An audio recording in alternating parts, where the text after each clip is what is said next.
आपके साथ मैं हूं अदिति त्यागी। मथुरा के जवाहर बाग की वारदात पर उत्तर प्रदेश की राजनीति गर्व है, लेकिन ताल ठोक के आज का हमारा सवाल है, जवाहर बाग पर 2.5 साल तक रहे कब्जे का सच क्या है? क्या कोई ऐसी राजनीति थी जिसने देश तोड़ने की हद तक गंभीर हालात को बनने दिया? क्या जवाहर बाग की वारदात के मास्टरमाइंड रामवृक्ष यादव की पहुंच लखनऊ तक थी? क्या लखनऊ से मथुरा के जवाहर बाग में उसकी गतिविधियों को चलते देने रहने के लिए फोन आया करते थे? कौन रामवृक्ष यादव नाम के देशद्रोह की खेती को सींच रहा था? ये सवाल वो सवाल हैं जो पूरा देश इस समय पूछ रहा है, और इन सवालों के जवाब तलाशने के लिए हमारे साथ मेहमानों का एक बड़ा और बेहद खास पैनल। लेकिन उससे पहले आप ये रिपोर्ट देखिए।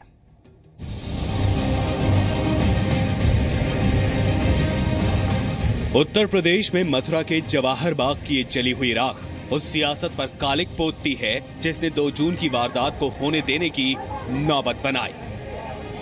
आखिर आजाद भारत विधिक वैचारिक क्रांति सत्याग्रही संगठन के बैनर तले रामवृक्ष यादव कैसे इतना ताकतवर हुआ? तो मर गया भाई। कैसे उसने शासन प्रशासन की नाक के नीचे अपनी एक समांतर सत्ता खड़ी कर ली?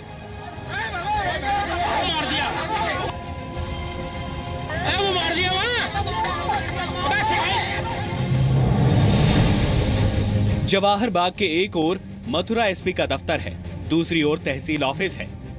उसी सड़क पर डीएम का दफ्तर है, जिला अदालत है, police control room, reserve police line और मथुरा जेल है। सिर्फ 2 किलोमीटर दूर मथुरा कैंट का इलाका है। सवाल है कि कैसे संभव था कि 15 मार्च 2014 से इस जवाहर बाग पर कब्जा जमाए लोगों की ताकत को लेकर लखनऊ को अंदाजा ना रहा हो। जवाहर बाग के अंदर लग्जरी कुटिया में रहने वाले रामवृक्ष यादव ने अपनी आर्मी बना रखी थी। वो लोगों को आई कार्ड देता था। बटालियन को बकायदा गुरिल्ला वॉर की ट्रेनिंग दी जाती थी। पेड़ों पर हथियार मिले हैं। बाग के अंदर लैंड माइंस बिछाए जाने का शक है।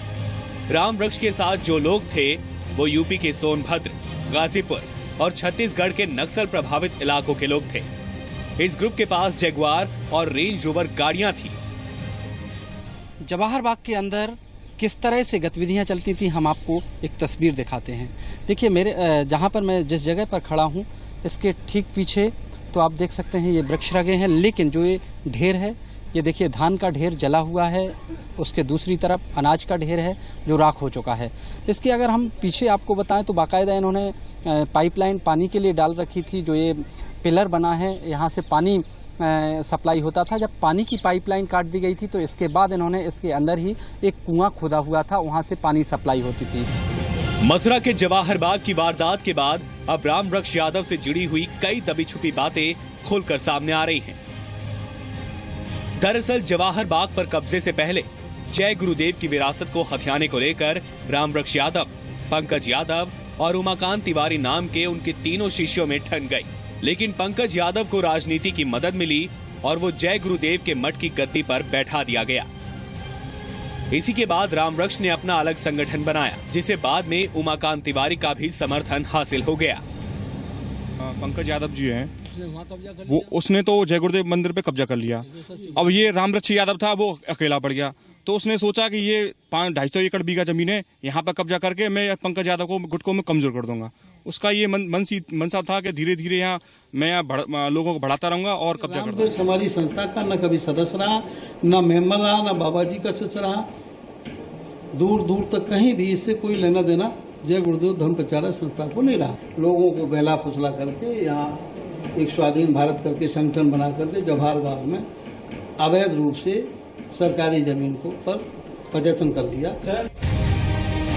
एक पीआईएल पर आए इलाहाबाद हाईकोर्ट के आदेश पर एक ओर प्रशासन पर जवाहर बाग पर कब्जा हटाने का दबाव था, तो दूसरी ओर किसान संघर्ष समिति जैसे मथुरा के स्थानीय संगठन शासन को हालात की जानकारी दे रहे थे।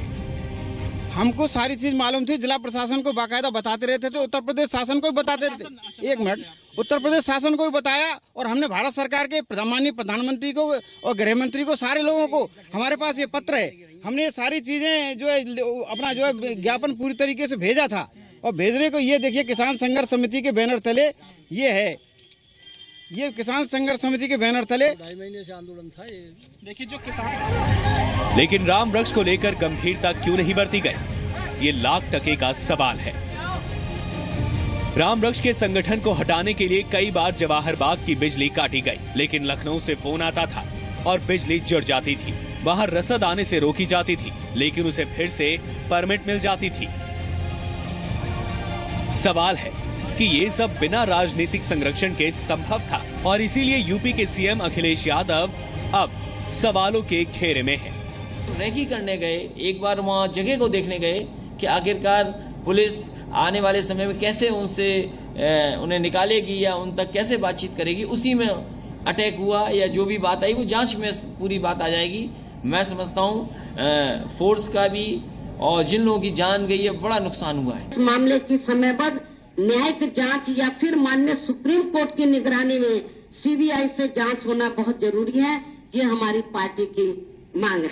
मैं कहना चाहता हूँ, जरा भी शर्म बची है नेताजी में तो उन्होंने शिवपाल का इस्तीफा तुरंत दे देना चाहिए। अगर अखिलेश जी को चाचे भतीजों का ही रिश्ता रखना है तो यूपी की जनता को कह दे, आपसे हमारा कोई रिश्ता नहीं है। एसपी सिटी मुकुल द्विवेदी ने जवाहर बाग जाने से पहले बुलेट प्रूफ जैकेट पहनी थी, लेकिन उन्हें इतना पीटा गया कि ब्रेन हेमरेज से मौत हुई, जबकि एसएचओ संतोष यादव की गोली लगने से जान गई। प्रदेश की सरकार ने मथुरा पर अब राजनीति लंबी खिंचेगी, लेकिन सवाल है कि देशद्रोही को शह, देशभक्ति को मात देने वाली साजिश से पर्दा कब उठेगा। ताल ठोक के आज इसी मुद्दे पर बहस है।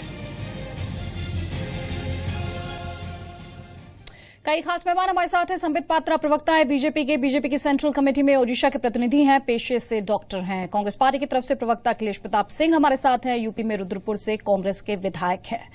बीएसपी के नेता सुधींद्र भदौरिया साहब हमारे साथ हैं। टीवी चैनल्स पर आपने अक्सर बीएसपी का पक्ष रखते उन्हें देखा होगा। हमारे साथ नेताजी की पार्टी समाजवादी पार्टी सैयद असीम वकार साहब हैं। 1996 से समाजवादी पार्टी के सक्रिय सदस्य हैं। एसपी की व्यापार सभा अल्पसंख्यक सभा के सचिव हैं। और सैयद असीम वकार साहब, पहला सवाल मेरा सर आप ही से है। साहब, 270 एकड़ सरकारी जमीन 2.5 साल तक उस पर कब्जा करके रखते हैं देशद्रोही, और दूसरी तरफ पुलिस के वो 2 अधिकारी जिनमें से एक को पीट कर मार दिया जाता है सर, एक को पॉइंट ब्लैंक रेंज से गोली मारी जाती है। आप मुझे बता पाएंगे जी न्यूज के दर्शकों को, और साथ ही क्या इस देश की जनता को बता पाएंगे कि सीएम अखिलेश यादव की क्या व्यस्तता रही है कि उनके पास देशद्रोहियों को पालने का वक्त है, उन्हें 2.5 साल का वक्त वो दे सकते हैं, लेकिन शहीदों के परिवार के लिए उनके पास 5 मिनट नहीं है। नहीं, देखिए, बहुत संवेदनशील मामला है। जिस रामवृक्ष यादव की आपने बात की है, ये सबसे पहली बात तो समझने की बात है कि ये रामवृक्ष नाम का पौधा तैयार कहां से हुआ। सैयद असीम वकार साहब, माफी चाहती हूँ, आपको शुरू में इंटरप्ट करी हूँ, माफी चाहती हूँ सर। मेरा सवाल शहीदों को लेकर है। देशद्रोही पर तो मैं बात करूंगी और तफसील से बात करूंगी, लेकिन बात पहले शहीदों की होगी, उनके परिवारों की होगी। क्यों नहीं जा पाए सीएम अखिलेश यादव वहां पर? देखिए, नहीं, बिल्कुल जाएंगे। कब जाएंगे और सर? जरूर जाएंगे, और 100% जाएंगे। अब जी न्यूज क्या सवाल नहीं, जी न्यूज क्या मतलब उसको लिख के देना पड़ेगा हमें कि अब हम कोई काम करेंगे तो जी न्यूज को पहले बताएंगे। आप यूपी की जनता को लिख कर दीजिए, उन शहीदों के परिवारों को लिख कर दीजिए, आपकी जवाबदेही उनके प्रति है। अरे आप थोड़ा शांत रहिए, एग्रेसिव ना होइए, इतना जवाब देने दीजिए। देखिए, उत्तर प्रदेश में हमने 2 जाबाज अधिकारियों को खोया है। हमारी श्रद्धांजलि उनको, हमारी संवेदनाएं उनके साथ है। और माननीय मुख्यमंत्री जी ने कल ही कह दिया, हमारे पारसनाथ जी वहां मौजूद थे संतोष यादव जी के घर पर, और वहां कह दिया है कि बिल्कुल आएंगे और हफ्ते भर के अंदर ही जाएंगे। साहब, आपने एसपी साहब की मां को सुना, उनका विलाप आपने देखा?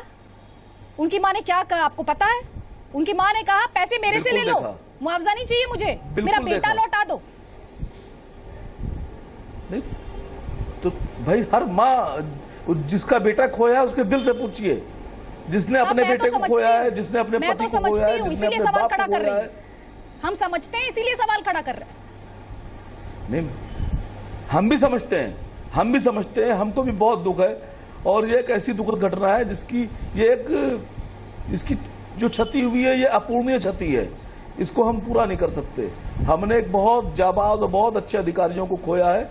हम उत्तर प्रदेश के लोग अपनी संवेदनाएं उनके साथ, हमारी सारी संवेदनाएं उनके साथ हैं। साहब, ये संवेदना की नौबत क्यों आई सर? आपकी संवेदना से क्या ये लोग जो मारे गए, जो शहीद हो गए, माफ कीजिएगा, शहीद इज द राइट वर्ड, वो लोग वापस आ जाएंगे सर?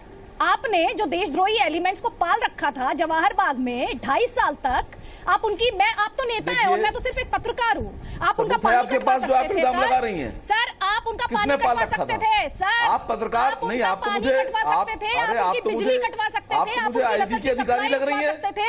और जिन फलों, उस बाग के फलों की नीलामी होती थी और ये रामवृक्ष यादव उन फलों की नीलामी करता था और उस पैसे को लेता था। इसीलिए मैं कह रही हूँ आपने पाल रखा है, और मैं बार बार कहूंगी आपने पाल रखा है।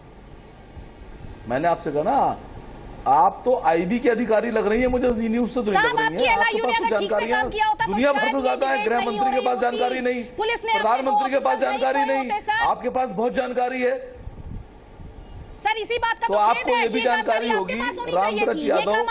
रामवृक्ष यादव को बड़ा करने में, पालने में, पोसने में, मैंने कहा ना, रामवृक्ष यादव को बड़ा करने में, पालने में, पोसने में, इस पेड़ को तैयार करने में मध्य प्रदेश के सागर जिले का हाथ है। सागर जिले से ये पेड़, ये जहरीला पेड़ निकला और उसके बाद में उत्तर प्रदेश की धरती पर भेजा गया।